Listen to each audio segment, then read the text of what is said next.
Here's a little bonus content. Wasn't really in my initial outline, but I decided to throw it in here anyways. Treating addiction to mood-altering substances with mood-altering substances. How it works. A little story to start this one off. I went to a particular inpatient rehab center twice. The history of this place, well before I did my time there, was that it was the place to go. It was a well-renowned rehab, a place the rich and famous even sought, much like the Mayo Clinic / Hazelden is today. Their model they went off of was called health realization, which is that every human being has the innate capacity for healthy thinking, based on the three principles: mind, consciousness, and thought. Basically, Americanized Buddhism, but without all the meditation. I actually had the epiphany of a lifetime there, in a toilet stall, while chucking a deuce. Don't judge, it can happen anywhere. I'll get into that epiphany in the next course where I talk about trauma. My first round there was inspiring, despite definite signs the place was getting a little run down. And I noticed, even back then, the med line was short and half full of newcomers simply receiving their initial vitamin regimens or whatever meds they had already been on, and maybe an ibuprofen. I went back 2 years later, and the first thing I noticed as I walked in the door was that med line. It was now around the corner and down the hall. Everyone in that place was on meds. The very next day, I found out why. And keep in mind, this is an extreme example of the point I'm making, but true nonetheless. So, when you first get into an inpatient treatment, you get all these appointments. Usually more than one Rule 25 to keep the interns busy working for free. A checkup with the nurse, maybe meeting your counselor to establish goals. I knew the routine, but this time I got a new appointment. They said, "Go over to that building in that room." I asked, "For what?" They said, "Meet with the doctor." I found it odd that I was sent to the meeting building when we were standing 15 feet away from the nurse's station and some other offices, but whatever. I go to this building and enter the room I was instructed to find. And here's this dude, dressed t-shirt and tie, super happy to see me, just emanating this used car salesman vibe. He asked, "How do you feel about medication for mental health?" I said, "I don't. They're all completely useless." You would think that would faze him, but he didn't skip a beat. He gestured for me to sit down. I did. He proceeded to hand me this sheet of paper with a long list of symptoms.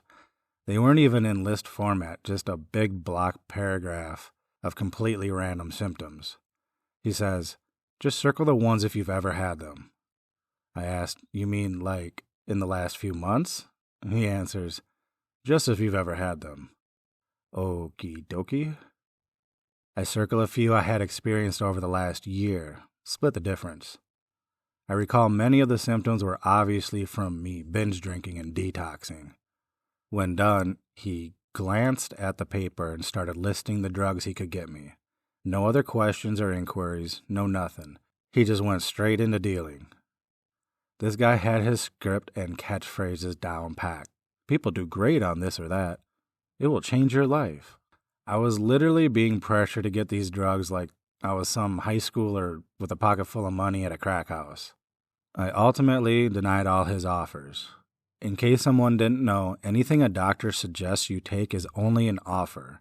They do not always have your best interest at heart. Afterwards, I went back to the dorms and there it was, that long-ass med line.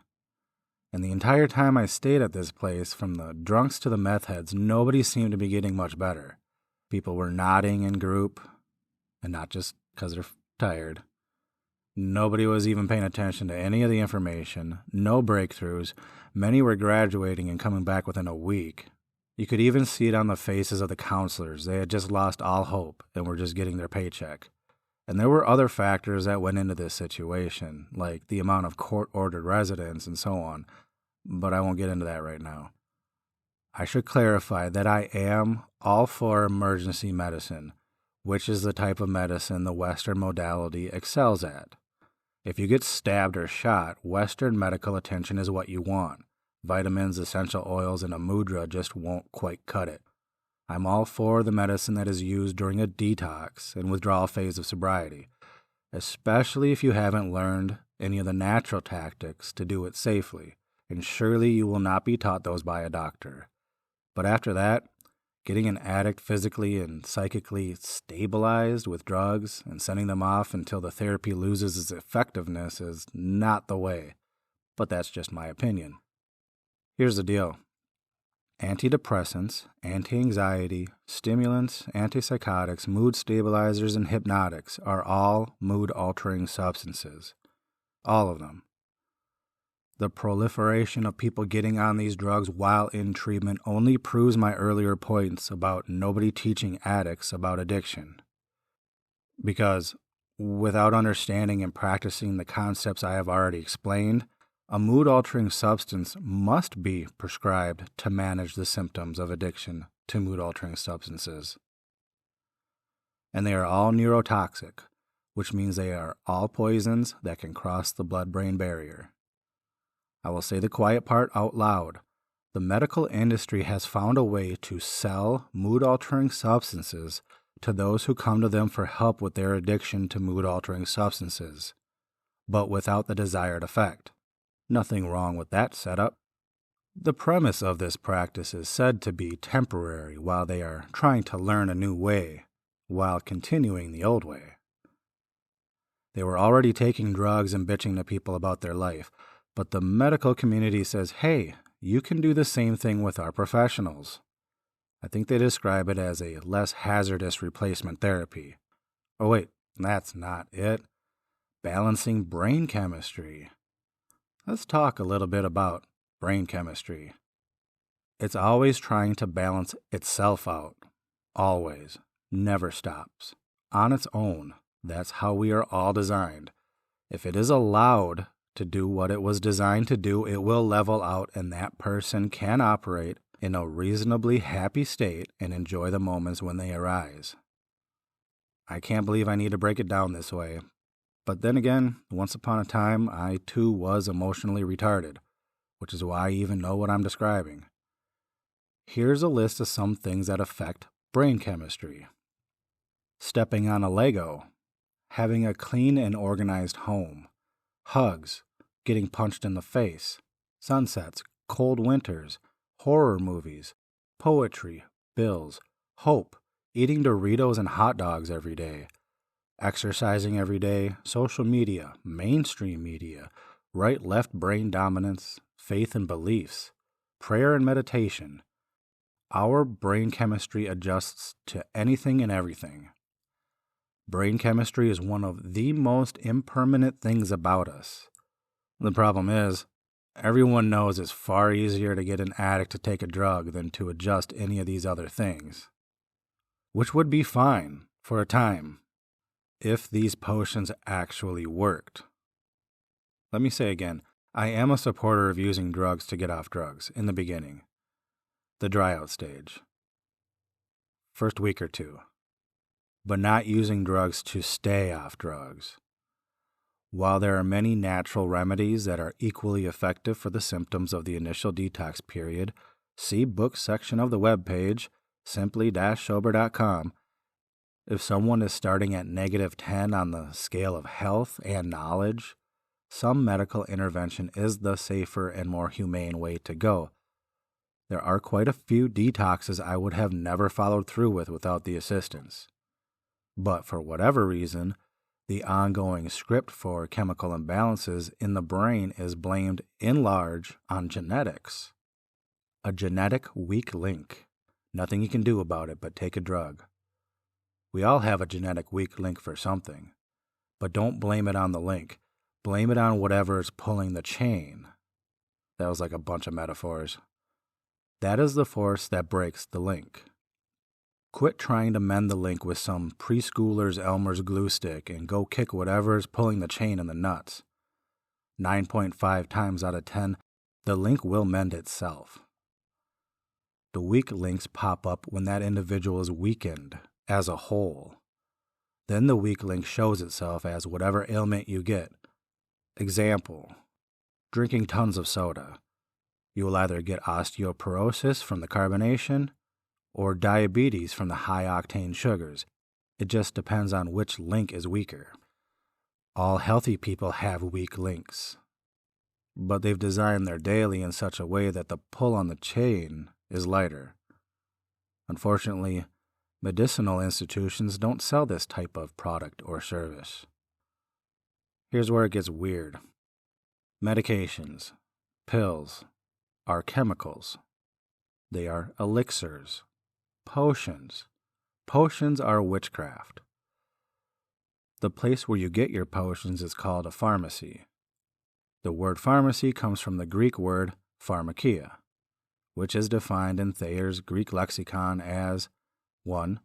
The use or the administering of drugs, 2. Poisoning, 3. Sorcery, magical arts, often found in connection with idolatry and fostered by it, 4. Metaphorically, the deceptions and seductions of idolatry. Don't believe me? Here we go. According to the medicine industry's own scientific studies, the popular mental health drugs I listed earlier have an average effectiveness of a whopping 10%. That's the good numbers. You get 10% of the symptoms you wanted reduced to reduce when the drug is used. These are the numbers given by those who bought and paid for the studies of the product they are trying to sell you. And yes, the authorities, those big institutes and organizations hold patents and stock in these drugs and the companies that manufacture them. Remember, follow the money. Now, why would people buy such a product that only works this tiny bit? Like, how would you market a car that only starts 1 out of 10 times? With magic, misdirection and illusion, and the knowledge of mind power. In addition, leaving the sick with no other option. But I'm not gonna strum that educational harp again. So, 10% benefit at reducing the targeted symptoms, like depression symptoms, for example, and we just won't look at the side effect symptoms, like increased suicide. Just say them really fast, play them down, and keep them in the fine print. And I am not exaggerating. A potion is sold to people by telling them it will make them happy. But the same pill might make you want to kill yourself. What kind of sorcery is this? Here's the real magic. How do they even find out the drugs work at all? Well, during the experiments, to find if the product is indeed effective, they need to compare it to something. Or nothing. It's called a control group. The control group gets a placebo, a fake drug. Something that appears to be a drug, but has no active ingredients. Then they measure how much the subject's symptoms reduce when they take what they believe is a drug and compare that measurement to the measure of symptom reduction of those who took the drug they will market. The people who take the fake drug experience symptom reduction as well. They are the other 90% of the equation. Any benefits of symptom reduction experienced by the people in the experiment are 90% belief and 10% potion. Taking nothing works better than the potion.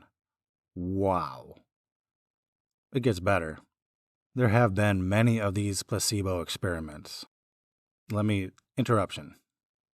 If you haven't already noticed, I don't leave links or notate. Nobody clicks on the links or reads the studies with comprehension anyways. If people did, I wouldn't need to be here explaining stuff. All right.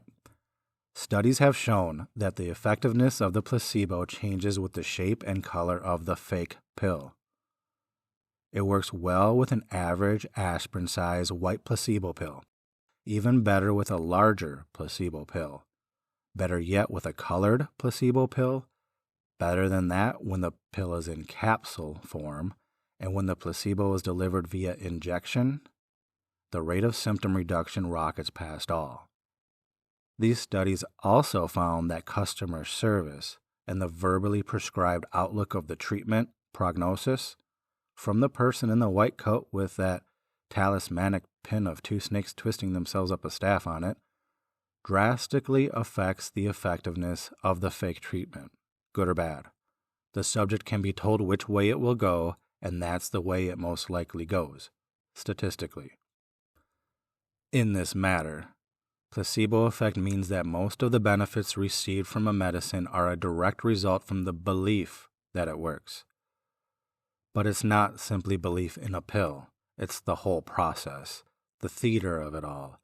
It's the trust in the industry, the idol, not the product, nor the product's effectiveness. If that pill doesn't work, come back and you can try a different one. It's the magical medical mantras we remember from childhood. The scholarly degrees, the professionalism, stethoscopes, white coat, tie, and nice shoes. The paperwork, magnificent building, science talk few can interpret. All the shows and movies they're in. The symbolism no one seems to understand, neat instruments and machines that light up and bleep, or maybe a bookshelf in the background. These are what detail the perception. The perception influences the thought, and the thought says this is what fixes me, not knowing it's the thought itself that does most of the fixing. It's the thought itself. It's a beacon to how powerful the mind is when thoughts are manipulated. But who cares about that? Most of us have been well trained to buy and consume things to make us feel better our entire life. Always being sold stuff with the promise of more happiness. Taking a newer, safer drug seems like the right thing to do because we had been told to do it by every idiot walking the streets and by the experts for so long. We had been told it's what we are supposed to do, that it's the next best thing. And if we believe in the drug, or the person giving us the drug, as we always had, as we'd been conditioned to since birth, we think it will cure our woes and discomfort in the exact same way as when someone buys a new car to feel good, a largely overpriced house, trophy, an awesome vacuum cleaner, or when we were a kid and begged our mommy for those light-up shoes to make us run faster. I swear to this day I ran a little faster. Everybody in their commercials pushed the idea of improvement through a product in our face 1,000,000 times per year. They all said it would make us a better person, ease our duties, make us look cool and trendy, and that the purchase would ultimately make us feel good. They sold us an image, a fantasy, a feeling. And feelings are very temporary. Nevertheless, this tactic is great for sales and repeat customers when the spell wears off. Then they need to re-up, which is called consumerism. Amid all these microwave dinner remedies, the point of healing the source of these signs and symptoms for mental illness is overlooked. Because it's all that most people notice, the top layer, the signs and symptoms, the discomforts, the weak link. And half the time they're trying to look away from those at all costs, and the distractions used to do so cost greatly. The real problems are rarely peeked at. The belief that putting a piece of tape over the check engine light on the dashboard would fix the oil leak. This leads to the approach of turning up the stereo to drown out all the knocking and rattling of the engine. And this only works for so long, or is presumed to work. In other words, the addict gets to take another drug to feel better and change little else to rid the problem that's causing the symptoms. It's the easy way out. Everyone likes the easy way out. But if those who idolize the medical industry put half of that trust, belief, and faith in God and how He designed us to heal, that industry would cease to exist. Ever notice the more God is demonized, the bigger certain industrial complexes and companies get? If you hold the theory that drugs will solve your mental problems, you don't understand what your problems are. Nevertheless, it is quite normal for most to participate in this form of ongoing spiritual engagement. Whether the participant knows it or not, they are making a deal. They are saying, I want this to go away. I heard you have a magic potion backed by science. I know nothing about either, but I really want this to change. I'm sold. What many don't realize is we are agreeing to contracts in the spirit world, the world of the ether, of energy, frequencies, thoughts, and vibrations. These, and I'll just call them energies, create a force in the material world. They influence the physical. The patterns of this cause and effect can be attributed characteristics, and therefore personified. This is where you get your pantheon, a bunch of smaller gods, and the more spiritual currency they can get from you, the stronger they become. Spiritual currency is just your attention, your thoughts, emotions, and focus. Almost everything we participate in is a contract we sign with these entities who we got no business making deals with. This is idolization of, in legal terms, a fictional entity, as in not real. Only the collective agreement makes it appear so.